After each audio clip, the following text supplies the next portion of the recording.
चलिए आज का टॉपिक क्या होगा? प्रतिरोध की निर्भरता, डिपेंडेंट ऑफ रेसिस्टेंस। अब किस किस बात पे डिपेंड करता है देख लेते हैं थोड़ा सा। कल हम पढ़ाया था ओम्स लॉ प्रूफ किए थे, वहां से रेसिस्टेंस का एक नया फार्मूला निकाल के लाया था। क्या फार्मूला मेरा आया था रेसिस्टेंस का? R बराबर बोलेगा 2ml बटा क्या NE स्क्वायर A टाउ क्या था? रिलैक्सेशन। ठीक है, चलिए देखेंगे बाबू। ई कांस्टेंट ई कांस्टेंट ई कांस्टेंट, खुद अपने आप को कांस्टेंट है तो किसी पे खुद नियत है तो दूसरा को क्या परेशान करेगा। खुद ही कांस्टेंट है, खुद ही नियत है तो दूसरा कोई कुछ डिपेंडेंट इस पे नहीं होगा। तो देखो ये क्या चीज है? कांस्टेंट, द्रव्यमान, लंबाई, ये क्या है? नंबर्स ऑफ इलेक्ट्रॉन्स, क्षेत्रफल, अनुप्रस्थ काट का क्षेत्रफल, और टाउ क्या है? रिलैक्सेशन। तो डिपेंड किस पे? ये सब कांस्टेंट है। तो डिपेंड किस पे करेगा? R डायरेक्टली प्रोपोर्शनल पहला। तो प्रतिरोध लंबाई बढ़ाने पर प्रतिरोध का मान समझो। अब इसको एगो कंडक्टर है, ये छोटा वाला, एगो कंडक्टर है बड़ा वाला, दो कंडक्टर है, इसमें इलेक्ट्रॉन्स होता है। जब इसमें आवेश प्रवाह करते हैं, इसको सेल से जोड़ते हैं तो इसका इलेक्ट्रॉन फ्लो करता है मोशन में, लिनियर। ठीक है, तो बाबू जब अब देखो प्रतिरोध मतलब कि धारा में रुकावट, प्रतिरोध मतलब कि जो धारा में रुकावट करता है, जो ऑब्स्टेकल ऑफ फ्लो करंट, जो धारा में क्या करता है? करंट में रुकावट करता है, उसी को बोलते हैं प्रतिरोध। बाबू जब इसका लंबाई L था, इसका लंबाई L2 या L1 है, ठीक है, तो अगर इसको इससे हम करंट फ्लो कराएंगे तो बहुत आसानी से यहां तक जाने में ज्यादा समय नहीं लगेगा इसके इलेक्ट्रॉन्स का। ठीक है, इसको ज्यादा समय, इसको जाने में जितना ज्यादा समय लगेगा उतना उसका रुकावट आएगा। देखे हैं आपको तार, एगो बैटरी लीजिए, एगो छोटे तार से बल्ब बगले में जोड़ दीजिए, देखो बहुत अच्छा लाइट देगा, वोल्टेज उसका ठीक ठाक रहेगा। एगो यहाँ पे बैटरी रखिएगा, अब बहुत लंबा तार जोड़ दीजिए, देखिएगा उसका लाइट थोड़ा क्या होगा, वोल्टेज थोड़ा, मतलब ऑब्स्टेकल आ रहा है। तो किस पे डिपेंड कर दिया? तार की लंबाई बढ़ाने पे प्रतिरोध का मान। तो पहला डिपेंडेंसी किस पे है? पहला निर्भरता किस पे है? प्रतिरोध की लंबाई पे, यानी प्रतिरोध तार की लंबाई पे, तार की लंबाई का समानुपाती क्या होगा? तार के लंबाई का समानुपाती होता है। या फिर इसको ऐसे करके लिख सकते हैं, लिखो, या फिर रुको, या फिर ऐसे करके लिख सकते हैं, तार की लंबाई बढ़ाने पे प्रतिरोध का मान। तो इस पे डिपेंड किया। दूसरा दूसरा डिपेंड, तो पहला डिपेंड, इसको फिर लैंग्वेज में लिखाएंगे। दूसरा डिपेंड किस पे? क्षेत्रफल पे। देखो दूसरा depend R inversely proportional area का, ए का, R इनवर्सली प्रोपोर्शनल एरिया का। बाबू देखो क्या हो रहा है, ठीक, चल ए वो इसका क्रॉस सेक्शनल एरिया ए है, ए वो और बहुत बड़ा को दे दिए, इसका क्रॉस सेक्शनल एरिया A1। ठीक है बाबू, देखो तो अगर क्रॉस सेक्शनल एरिया कम होगा, ज्यादा होगा, क्रॉस सेक्शनल एरिया का मान ज्यादा होगा तो प्रतिरोध का मान कम होगा। यहां से समझ में आ रहा? देखो क्रॉस सेक्शनल एरिया इसमें कम है, क्रॉस सेक्शनल एरिया, तो प्रतिरोध का मान बढ़ेगा। इसमें इलेक्ट्रॉन्स फ्लो, बहुत सारा इलेक्ट्रॉन्स फ्लो करने में क्या होगा? कंजेस्टेड, ऑब्स्टेकल ज्यादा आएगा, क्या आएगा? अधिक होगा, ज्यादा, ठीक है। और इसमें प्रतिरोध का मान बढ़ाने, एरिया का, क्रॉस सेक्शनल एरिया का मान बढ़ाने पर, तो ये एक बात और क्या, अनुप्रस्थ काट के क्षेत्रफल पे। दूसरा डिपेंड किस पे करेगा, अनुप्रस्थ काट के क्षेत्रफल पे। अगर चालक का, कंडक्टर का क्षेत्रफल बढ़ाते हैं, चालक का क्षेत्रफल बढ़ाते हैं, अनुप्रस्थ काट का क्षेत्रफल बढ़ाते हैं, तो प्रतिरोध का मान बढ़ता है।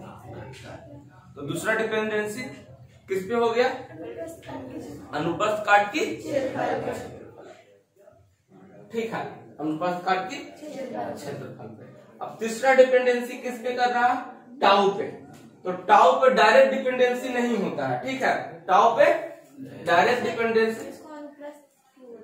अनुप्रस्थ काट मतलब इसका, इसको अनुप्रस्थ काट बोलते हैं, क्रॉस सेक्शनल एरिया। अगर यहां से कहीं से काट दिए, क्रॉस सेक्शनल मतलब सेक्शन को कहीं से काटना, जैसे यहाँ तो यहां से कहीं से काट दिए तो ये कैसा हो जाएगा, कुछ ऐसा हो जाएगा। क्रॉस सेक्शनल, इस क्रॉस सेक्शनल एरिया अगर ज्यादा रहेगा, ये क्रॉस सेक्शनल एरिया अनुप्रस्थ काट उसे बोलता है। ये एरिया की बात कर रहे हैं। क्रॉस सेक्शन, सेक्शन मतलब होता है काटना, क्रॉस मतलब क्रॉस, ठीक है। तो क्रॉस सेक्शन, जिसका क्रॉस सेक्शनल एरिया मतलब अनुप्रस्थ काट, जिसका अनुप्रस्थ काट का क्षेत्रफल ज्यादा होगा, उसका प्रतिरोध का मान, कोई दिक्कत वाली बात। दूसरा, अब देखो इस पे डिपेंड करता है, इस पे डायरेक्ट डिपेंड नहीं करता है। टाउ जो होता है ये रिलैक्सेशन टाइम है। रिलैक्सेशन टाइम जो होता है इनवर्सली प्रोपोर्शनल होता है टेम्परेचर का। मतलब कि प्रतिरोध जो है तापमान पे भी डिपेंड करेगा। देखो कैसे, तो टाउ डायरेक्टली जब इनवर्सली प्रोपोर्शनल टेम्परेचर का, तो रेसिस्टेंस डायरेक्टली प्रोपोर्शनल टाउ का हो जाएगा। कोई दिक्कत वाली बात। तो रिलैक्सेशन टाइम मतलब कि प्रतिरोध किस पे डिपेंडेंट करेगा, टेम्परेचर पे। टेम्परेचर अगर ज्यादा होगा, प्रतिरोध का मान घटेगा। इनवर्सली प्रोपोर्शनल क्या है, इनवर्सली। तो टाउ जो ये रिलैक्सेशन टाइम है किस पे डिपेंड करता है, टेम्परेचर पे। अगर टेम्परेचर पे डिपेंडेंट करता है तो ये जो है प्रतिरोध किसका होगा, रिलैक्सेशन टाइम, क्रांतिक काल का डायरेक्टली प्रोपोर्शनल होगा। मतलब कि इलेक्ट्रॉन के बीच में अगर ज्यादा ज्यादा ज्यादा ज्यादा ज्यादा टाइम यहां से यहां तक ज्यादा, मतलब कि ये ज्यादा होगा तो प्रतिरोध भी ज्यादा होगा, इलेक्ट्रोड भी। अब यहां से कम दूरी, तो यहाँ का कोई रेजिस्टेंस ऑब्स्टेक्ट ज्यादा करेगा, धारा को रोकेगा, है? कोई प्रॉब्लम करेगा धारा प्रवाहित होने में। अब इसका दूरी ज्यादा हो गया इलेक्ट्रॉन की, तो वहां यहां से यहां तक जाना है, तो जब दूरी ज्यादा हो गया तो किस पे प्रतिरोध क्या होगा, बढ़ जाएगा, ज्यादा रोकेगा करंट को। कोई दिक्कत वाली बात। तो यहां से एक बात और लिख सकते हैं, टाउ जो है प्रतिरोध टेम्परेचर पे भी डिपेंड करता है। हम आगे बताएंगे कैसे कैसे डिपेंड करता है। टाउ जो है इनवर्सली प्रोपोर्शनल ए टेम्परेचर का, क्या चीज का, टेम्परेचर का। तो क्या होगा, R directly proportional relaxation time का हो जाएगा। इतना बात पे डिपेंड करता है। पहले इसको लिखो फिर इसका लैंग्वेज लिखा था।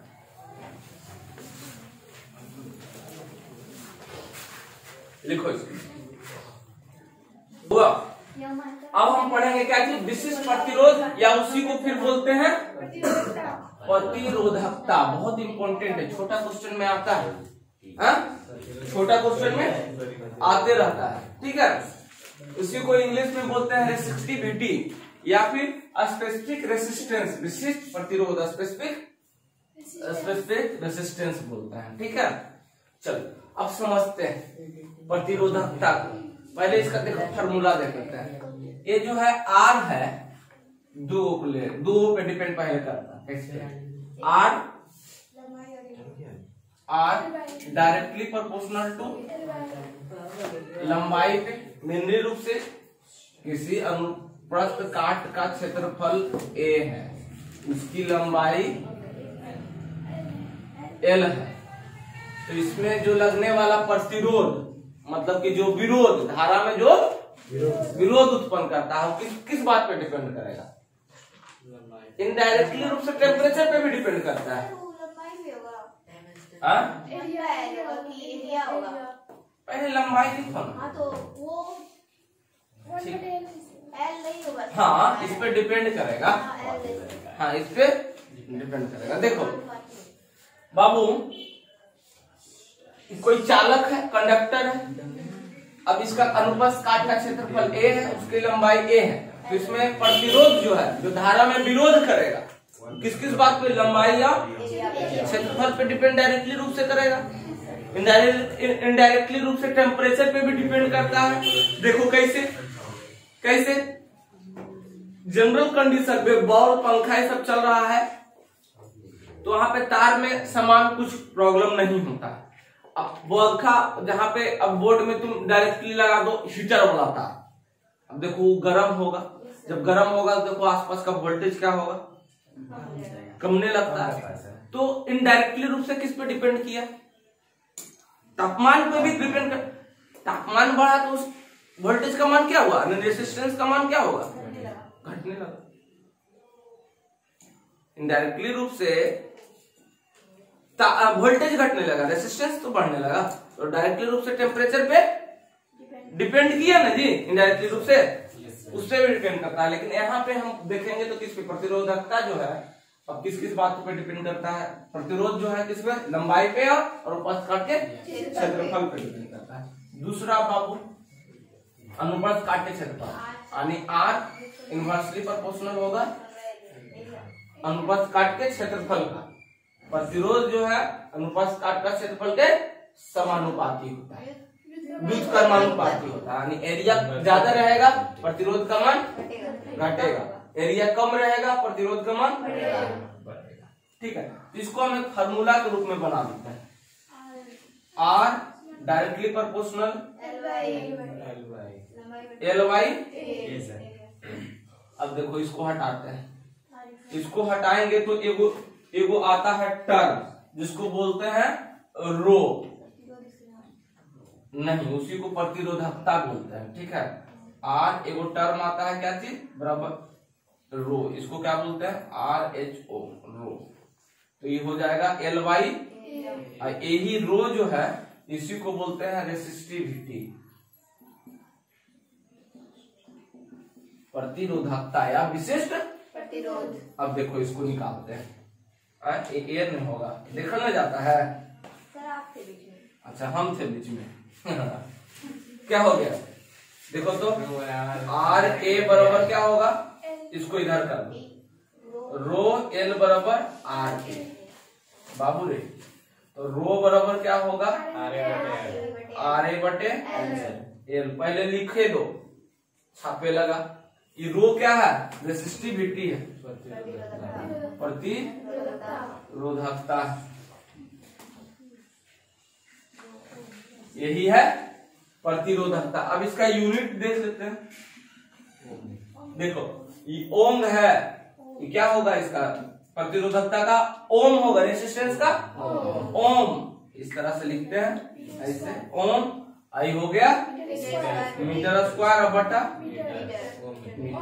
देखो ये कट गया, क्या बच गया? इसका यूनिट क्या हो गया? ओम मीटर, ओम मीटर। चलो इसको लिखो, इसका ऐसा यूनिट पूछता है ऑब्जेक्टिव में, और ये बात को लिखो। तो प्रतिरोधकता, इसका डिफिनेशन अब देते हैं, इसका डिफाइन करते हैं। पहले लिखो इसको। चलो अब प्रतिरोधकता का डिफिनेशन देखो कैसे बनाते हैं। प्रतिरोधकता का डिफिनेशन क्या पढ़े हैं? रेसिस्टिविटी बराबर R इक्वल टू, हम क्या भी पढ़े हैं जी? रो इक्वल टू क्या पढ़े हैं?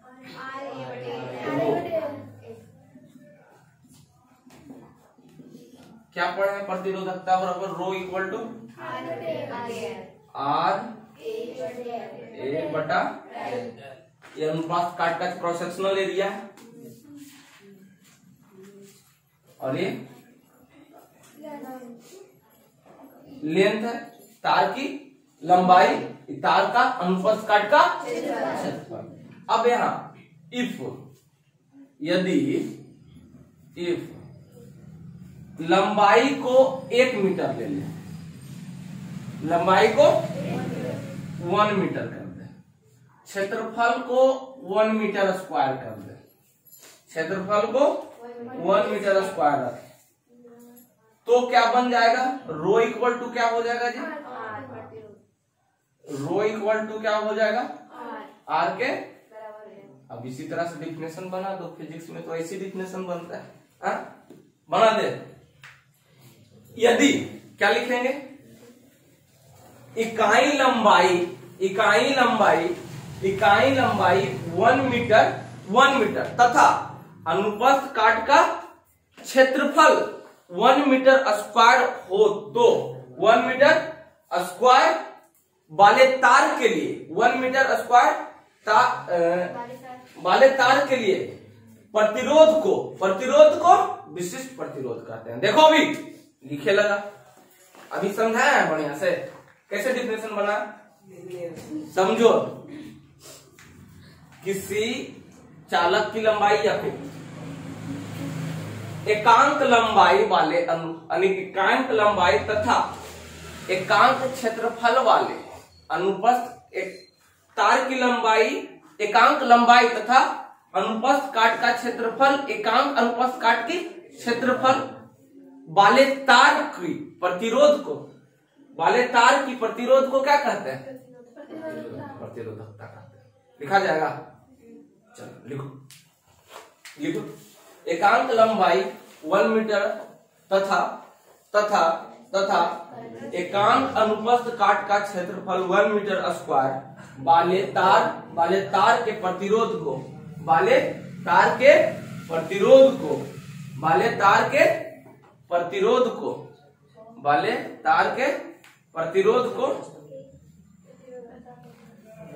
प्रतिरोधकता कहते हैं या विशिष्ट प्रतिरोध कहते हैं या विशिष्ट प्रतिरोध कहते हैं। इसे रो से सूचित करते हैं,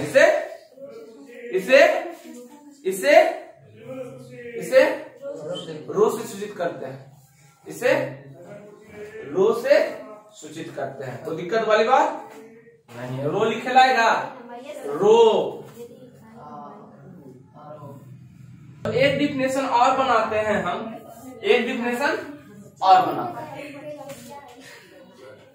चलो दूसरा लिखो। विशिष्ट चालकता, कंडक्टिविटी, विशिष्ट चालकता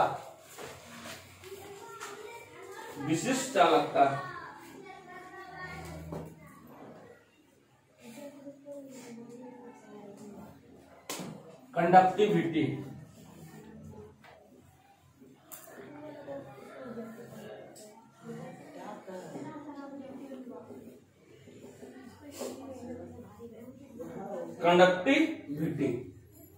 चलो कंडक्टिविटी। अब देखो, चालकता ही होता है जिसमें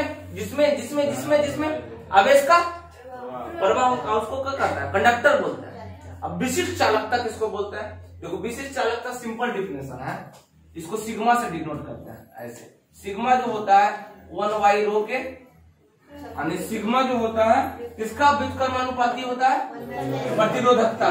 तो लिखो, प्रतिरोधकता का देखो 1/, इसका एसआई मात्रक अगर देखेंगे, एसआई यूनिट देखते हैं तो ये भी पूछता है 1/ओम मीटर, 1/ओम मीटर, इसी को बोलते हैं ओम इनवर्स, ओम मीटर इनवर्स, ठीक है ना? ऐसे ना, हाँ ऐसे बोल सकते हैं। इसी को बोलते हैं महो, इसी को क्या बोलते हैं? महो, इसी को बोलते हैं महो, इसी को क्या बोलते हैं? महो, महो उलट दिए, ठीक है? विशिष्ट प्रतिरोध को उलट दिए, बस। तो इसका डिफिनेशन लिख लो, विशिष्ट प्रतिरोध के व्युत्क्रमानुपाती को विशिष्ट प्रतिरोध, इसको क्या बोलते हैं? विशिष्ट प्रतिरोध। जैसे इसको बोलते हैं प्रतिरोधकता, या प्रतिरोधकता के व्युत्क्रमानुपाती को क्या बोलते हैं? विशिष्ट चालकता कहता है, कंडक्टिविटी।